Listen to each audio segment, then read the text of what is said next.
Hey guys, what's up? It's Greg Shuzbasti with the Find Your Films YouTube channel.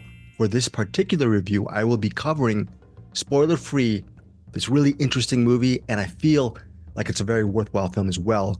It's a movie called You'll Never Find Me. It's going to be streaming on Shudder March 22nd. If you don't have the streaming service, by the way, I don't have any kind of media compensation from Shudder. I pay for it on a monthly basis. I love genre films, but I feel, in my opinion, You Will Never Find Me is a step above the average genre film, and I'll explain very quickly and spoiler-free why I feel this movie is worth a watch. The movie is essentially a two-hander. It centers on this lonely guy named Patrick, played by Brendan Rock. And Patrick is, we actually are introduced to him. He's sitting on his table. Maybe he has a bottle of alcohol. I'm presuming maybe whiskey. And there's also a little bottle next to him with clear liquid. And by his body language and the way he's just acting, he feels lonely, lonesome, and it's in the middle of the night or either the middle of the night or early morning. You're assuming as a viewer that either he's going to get really drunk and he's pondering whether or not to take that clear liquid.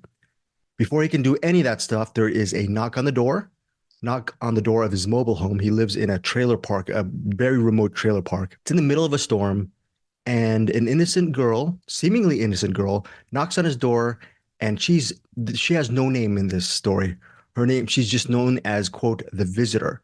So the visitor, played by Jordan Cowan, and she's fantastic in this movie, by the way. Both Jordan Cowan and Brendan Rock, they both give excellent performances, and that's a huge reason why You Will Never Find Me is worth the watch. And I'll get into other elements why I should check it out as well. But she knocks on the door, he opens it, and he's very understandably untrusting of her because she has no shoes, her feet are muddied, and she claims she walked or traversed all the way from the beach to this remote area, and she needs his help. She's all soaking wet. She needs a little bit of assistance.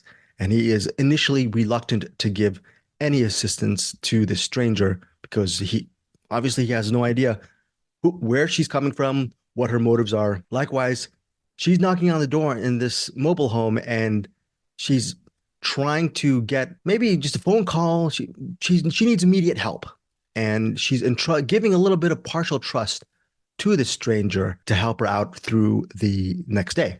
Now, the thing is, this whole movie is about trust. Does Patrick trust the visitor? Does the visitor ultimately trust Patrick? Because as the story progresses, he is so closed off and introverted that his body language pretty much turns her off a bit. And understandably so, she's trying to survive through the day. She's soaking wet and she doesn't know whether she can trust him with even little things like, will she eat soup that he offers her, or have a drink with him, or shower in his domicile? Can she trust him enough? And on the flip side, Patrick is wondering, this woman might be telling me a bunch of lies and I don't know what her motives are. So the entire movie, it's 96 minutes, is pretty much a chess game between these two people. And you're wondering who is lying to whom, or maybe both of them are lying to each other. Is there any truth involved? There's also some supernatural elements possibly in this movie. And the sound design is fantastic because you hear some noises towards Patrick's bedroom, and that bedroom is darkened, and you're wondering what those noises are. What is it? An animal? Is it another human? Is it the sound of a clock? All of that stuff is one of the many mysteries that are prevalent throughout most of this narrative. The only prohibitive factor regarding whether you will like or not like, or might be a waste of your time, is if you're not a huge fan of slow burn thrillers. This movie is a slow burn thriller to the point where at 96 minutes, I feel it could have been a little bit shorter, maybe 88 to 90 minutes, but that's a minor nitpick. I just feel that this is a very great movie directed by Josiah Allen and Indianna Bell. Indianna Bell, she wrote the screenplay. Thanks to the great performances by the leads and just keeping us it kept me pretty much nervous throughout the 96 minutes and also immersed thanks to the sound design, the shot composition, to think that you can actually make an entertaining and immersive film within mainly a confined space for all this time with not much of a budget and still make it look good and creepy. And again, like I said, immersive and scary. There's so many things that I'm crediting Josiah Allen and Indianna Bell for. They just do such a great job. as filmmakers in developing a tone and keeping us not bored throughout the entire story. Okay, because a lot of these slow burn thrillers, they really do need, sometimes there are parts in the actual story that do lag. For me, again, might have been a little bit too long in the tooth, but that's a very minor complaint. Overall, I love the world building in this.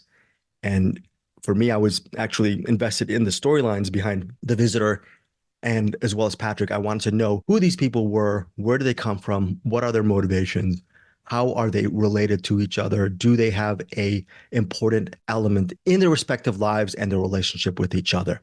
The reason why I tagged spoiler free in this review is because the more you read reviews of this movie, there might be reviewers who will tip the hand on one side on what the actual twist is. There is a quote unquote twist in this narrative, and I'm not going to say where that twist lies, but just be careful and tread carefully because, by the way, even if you figure out what this story is about or overall machinations of the story, it should not ruin your overall investment and enjoyment of You Will Never Find Me. At least I kind of solved it, and towards the end, I was still fine with everything that unfurled. Another thing with slow burn thrillers is sometimes the endings for these said projects can be a little bit ambiguous, and I'm fine with that at times, leave questions in the air. But the good thing about You'll Never Find Me is a lot of the questions that you may have throughout the story, they will definitely be answered by the end of the movie. And here's the great thing about this. I mentioned supernatural, I mentioned world building, great performances. There's a lot of different layers to this story that, and I don't want to get into the themes, but there's some really good stuff regarding the theme of the narrative and just a lot of different ingredients that make this movie, to me, a layered slow burn thriller, which I've seen my share of movies on Shudder, and I'm a fan of the genre of the movies that they put out. But there are these are the type of movies that I feel I really want to spotlight because I feel that they are a step above the average genre. This is a movie, You Will Never Find Me, that I will be remembering down the line as far as one of my favorite Shudder releases. So overall, You'll Never Find Me, which again streams exclusively on Shudder starting Friday, March 22nd, 2024. I'm giving it 4.5 stars. Again, most importantly, would love to hear what you think of this movie. Did you really love it as much as I did? Were you lukewarm? What did you think of the performances by Jordan Cowan and Brendan Rock? All right, guys, thanks again. Please like and subscribe to my Find Your Films YouTube channel for support and for more movie reviews. And I'm building up an archive of actors and filmmakers and possibly writers down the road talking about their favorite movies, as well as talking about movies from their own resume that they want to recommend to you as well. So for those kind of archives, as well as movie reviews, please subscribe to this channel. And again, thank you so much for your support, and You'll Never Find Me. Tell me what you think of this movie.